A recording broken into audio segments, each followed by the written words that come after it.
Christmas അല്ലേ, അപ്പോൾ നമ്മുടെ മകൻ നല്ലൊരു പ്ലം കേക്കിൻ്റെ റെസിപ്പി ആയാലോ. വർഷങ്ങൾക്ക് മുമ്പ് ഞാൻ യൂട്യൂബിൽ അപ്ലോഡ് ചെയ്തതാട്ടോ. ഞാൻ സെയിലൊക്കെ ചെയ്തിട്ടുണ്ടായിരുന്ന ഒരു റെസിപ്പിയാണ്. അപ്പോൾ ഇതെങ്ങനെയാണെന്ന് നോക്കാം. മെഷർമെൻറ്റ് ഡീറ്റെയിൽഡ് ആയിട്ട് ക്യാപ്ഷനിൽ കൊടുക്കാം കേട്ടോ. ആദ്യം ഒരു പാനിലേക്ക് പഞ്ചസാരയും ഓറഞ്ച് ജ്യൂസും ലെമൺ ജ്യൂസും ചേർത്തിട്ട് നന്നായിട്ട് തിളപ്പിച്ചെടുക്കുക. ഒരു നൂൽ കൺസിസ്റ്റൻസി ആകുമ്പോൾ അതിലേക്ക് ഡ്രൈ ഫ്രൂട്ട്സ് ഇട്ട് കൊടുക്കുക കേട്ടോ. അതിൻ്റെയൊക്കെ കറക്റ്റ് അളവ് ഞാൻ ക്യാപ്ഷനിൽ കൊടുക്കുന്നുണ്ട്. പിന്നെ അതിലേക്ക് മിക്സ്ഡ് ഫ്രൂട്ട് ജാമും തേനും ചേർത്തിട്ട് നന്നായിട്ട് മിക്സ് ചെയ്ത് കൊടുക്കുക. ഏലം, പട്ട, ഗ്രാമ്പൂ, ജാതി, ചുക്ക് പൊടിച്ചത് ചേർത്ത് കൊടുക്കുക. ചെറുതായിട്ട് അരിഞ്ഞെടുത്തിട്ടുള്ള നട്സ് കൂടെ ചേർത്ത് കൊടുത്താൽ അതവിടെ മാറ്റി വെക്കാം. പിന്നെ അതാ പഞ്ചസാര നന്നായിട്ടൊന്ന് കാരമൽ ചെയ്തെടുക്കുക. കരിയാതെ ഈ ഒരു കളറാകുമ്പോൾ നമുക്കതിലേക്ക് ഇളം ചൂടുള്ള വെള്ളം ചേർത്തിട്ട് ഒന്ന് തിളപ്പിച്ചിട്ട് അതും തണുക്കാനായിട്ട് മാറ്റി വെക്കാം. പിന്നെ ഡ്രൈ ഇൻഗ്രീഡിയൻസ് അരിച്ചെടുക്കാം. പിന്നെ നമ്മൾ മാറ്റി വെച്ചിട്ടുള്ള ഫ്രൂട്ട് മിക്സ് ഉണ്ടല്ലോ, അതിലേക്ക് ഒരു 3 ടേബിൾ സ്പൂണ് മൈദ ചേർത്തിട്ട് മിക്സ് ചെയ്തിട്ട് അതും മാറ്റി വെക്കാം കേട്ടോ.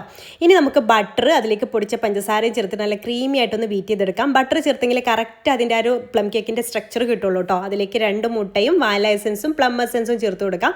പിന്നെ 1 ടേബിൾ സ്പൂൺ ബൂസ്റ്റ് പൗഡർ കൂടെ ചേർത്ത് കൊടുക്കുന്നുണ്ട്. പിന്നെ അതിലേക്ക് നമ്മൾ ആ ഒരു ഷുഗർ സിറപ്പും ഓറഞ്ചിൻ്റെ തൊലി ഉണ്ടല്ലോ, വെള്ള ഭാഗം കൂടാതെ ആ തൊലി മാത്രം അതിലേക്ക് 1 ടീസ്പൂൺ ചേർത്ത് കൊടുക്കാം. പിന്നെ ഡ്രൈ ഇൻഗ്രീഡിയൻസ് ഫ്രൂട്ട് മിക്സും കൂടെ മിക്സ് ചെയ്തിട്ട് ഇതുപോലെ ബീറ്റിൽ ചെറിയ സ്പീഡിലിട്ടിട്ടൊന്ന് ബീറ്റ് ചെയ്തെടുക്കുക. അങ്ങനെ 3 തവണയായിട്ടാട്ടോ ഇത് ബാച്ചായിട്ട് ഇട്ട് കൊടുക്കുന്നത്. അപ്പോൾ നമ്മുടെ ഈ ഒരു ബാറ്ററിൻ്റെ കൺസിസ്റ്റൻസി ഇതുപോലെ ഇരിക്കണം, നല്ല കറക്റ്റ് ആ ഒരു രീതിയിൽ കിട്ടുള്ളൂ കേട്ടോ. സ്പാച്ചിൽ വെച്ചിട്ട് ഇങ്ങനെ എല്ലാ ഭാഗത്തേക്കും ഒന്ന് സ്പ്രെഡ് ചെയ്തതിന് ശേഷം ഒന്ന് ടാപ്പ് ചെയ്ത് കൊടുക്കുക. മുകളിൽ അണ്ടിപ്പരിപ്പ് മുന്തിരിയൊക്കെ ഒന്ന് ഡെക്കറേഷന് വെച്ച് കൊടുത്തിട്ടുണ്ട് കേട്ടോ. ഒരു 60 മിനിറ്റ് കൊണ്ടാണ് എനിക്കിത് ബേക്കായി വന്നത്. പിറ്റേ ദിവസം കട്ട് ചെയ്തിട്ട് യൂസ് ചെയ്യാം.